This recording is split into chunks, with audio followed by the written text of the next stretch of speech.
Coucou, bienvenue sur notre page Lecture paisible avec la suite de notre roman. Partagez abondamment la vidéo et n'oubliez pas de liker aussi et de vous abonner par la même occasion. La réconciliation. Une grande lassitude s'est emparée de Kitan, une grande tristesse envahit son cœur. Il reste un long moment effondré dans son fauteuil, le cahier ouvert sur ses genoux. Il ne fait aucun geste et ne prononce pas un mot. Quelque chose s'est brisé en lui. De grosses lames pèlent sur ses joues. Il les essuie d'un geste fatigué. Gros Cochon bâille à se décrocher les mâchoires en se frottant moellement les yeux du revers de la main. C'est le signal de la fin de l'étude. La sorcière ne tardera pas à faire son apparition. Nafiomo et Katina n'ont pas levé la tête tout le temps que Kitan lisait leur cahier. Ils n'ont pas appris leur leçon.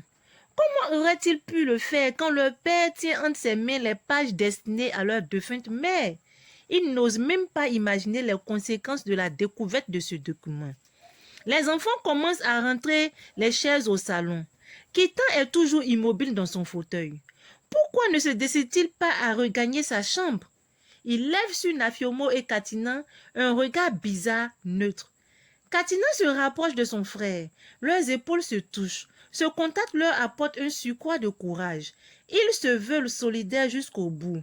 S'ils doivent affronter les foudres de leur père, ils le feront ensemble. Ils se donnent la main dans une étreinte ferme. « Venez ici », dit Kitan sur un ton neutre. Nafiomo et Katina se regardent d'un air entendu qui exprime leur résignation. Gros Cochon a perdu sur le champ l'envie de dormir.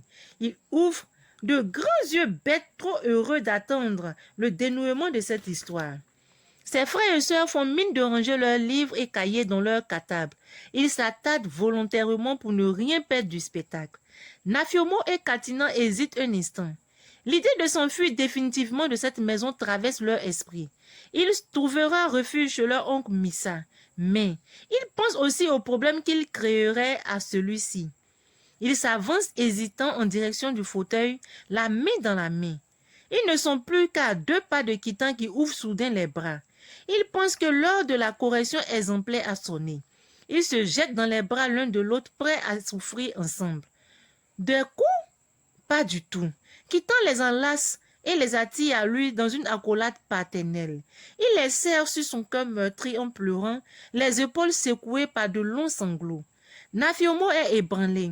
Le brusque retournement de la situation fait monter en lui une émotion si profonde qu'il fond aussi en larmes, imité par Katina. Les autres habitants de la maison n'en croient ni leurs yeux ni leurs oreilles. Comment un tel dénouement est-il possible?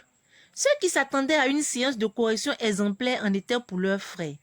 Les lourds sanglots de Kitan ont alerté la sorcière qui accourt. Elle reste ébahie en découvrant la scène, la bouche ouverte comme une carpe épinglée par un hameçon.